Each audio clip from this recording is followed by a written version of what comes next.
This is Ag Matters PM from the Iowa Agribusiness Radio Network, brought to you by the Iowa Soybean Association, your source for the latest Iowa ag news headlines right here in the heart of the heartland. With reports from our award-winning team of Dustin Hoffman, Riley Smith, Mark Magnuson, and Andy Peterson. Now, from the IARN studios in Des Moines, here's Riley. Good day and welcome to Ag Matters PM from the Iowa Agribusiness Radio Network. I'm Riley Smith. Today is Thursday, December 5th of 2024, and we are so glad you can join us for today's show. In today's episode, I'll talk with Buck Wehrbein. He is the president-elect of the National Cattlemen's Beef Association. We will also have Jason Meyer of agmarket.net for the closing markets. But first, as we head into that news segment, I had the chance to visit with Buck at the National Association of Farm Broadcasting Convention in Kansas City.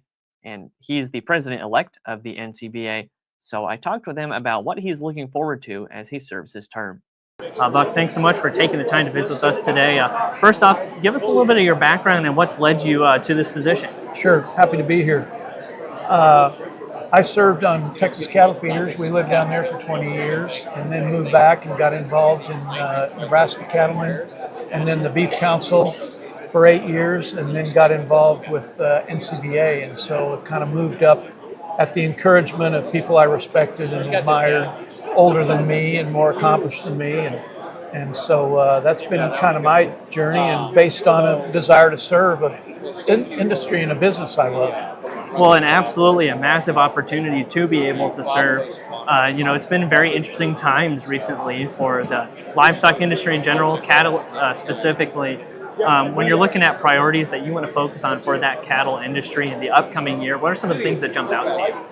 Well, one thing that jumps out is since the election turned out the way it did, we got a farm bill out of the House that we were well pleased with. It was good for animal agriculture, certainly good for beef, and the Senate has not done anything with it, and they didn't particularly like it, and we're hoping that perhaps the Democrats recognize with a Republican House and Senate, they're not going to get a farm bill they like better, and so perhaps they might shepherd this through and get it finished, and that would be good for us simply because it's a good farm bill and it would be off the table and we can move on to other agenda items.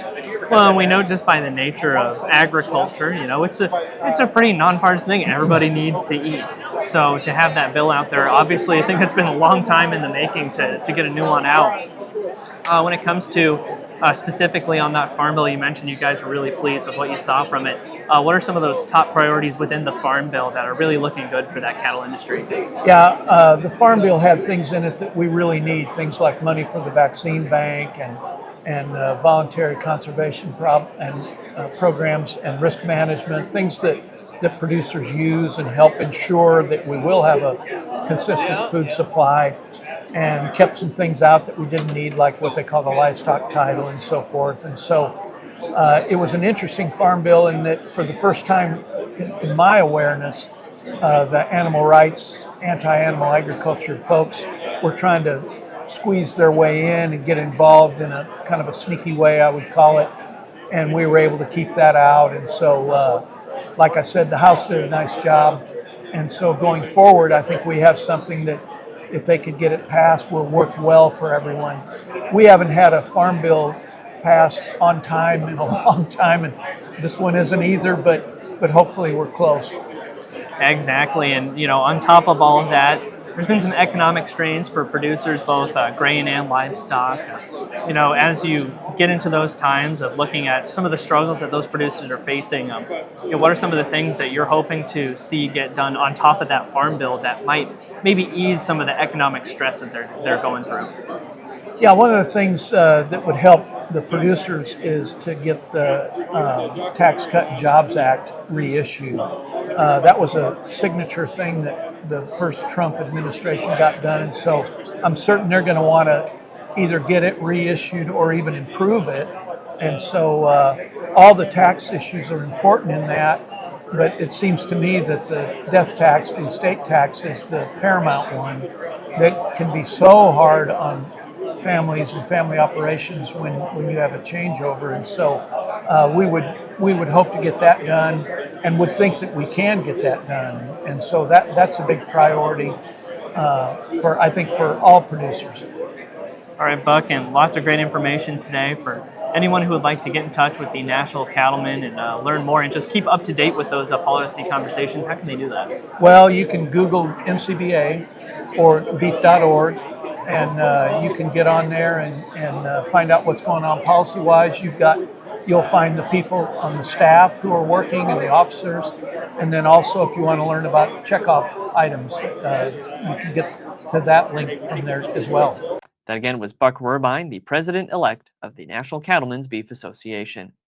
We'll go ahead and take a look at the closing markets next, but first, here's a word from our sponsor, the Iowa Soybean Association and the Soy Checkoff.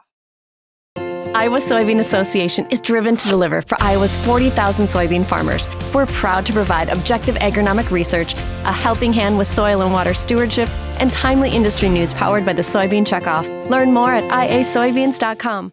It's time now for the Ag Matters PM Closing Market Summary, your source for market analysis and settlement prices from the day's trade in Chicago, courtesy of the folks at agmarket.net. Welcome back to Ag Matters PM on the Iowa Agribusiness Radio Network, and we're now taking a look at the closing markets with Jason Meyer of agmarket.net. Jason, first off, what do we see going on in the grain markets today? The grain market started the overnight a little bit soft, a little bit lower, but as the day session started, we had the announcement of 136 metric tons of soybeans sold to China. So that started to get the soybeans engaged on the upside. And then in Canada, we saw that the canola crop was smaller than anticipated.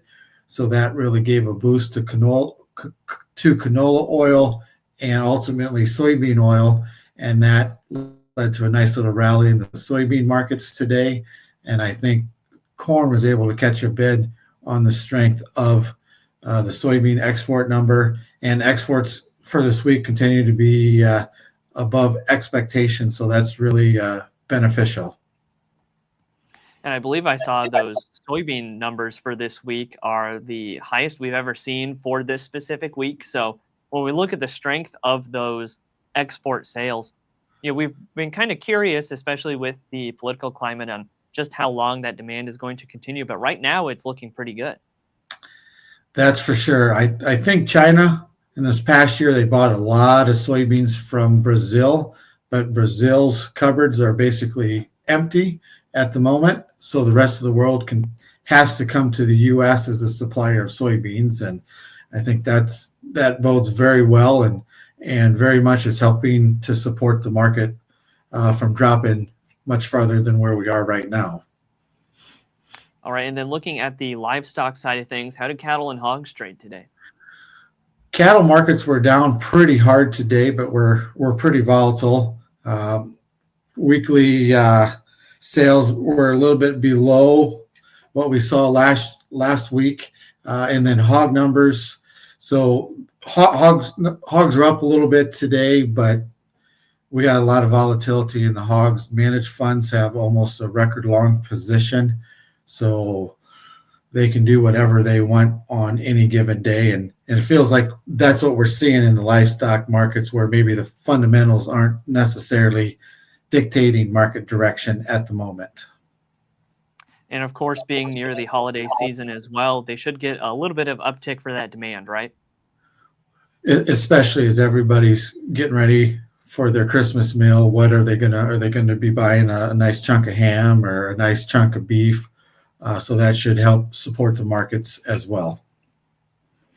All right, Jason, lots of great information today. For anyone who would like to get in touch with agmarket.net, how can they do that?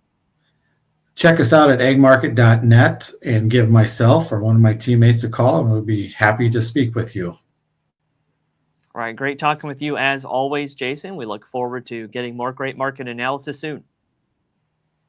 Thank you for having me, Riley. Have a good day. Stay warm, everyone. That again was Jason Meyer of agmarket.net. We'll take a look at how the numbers closed through the market window at iowaagnet.com.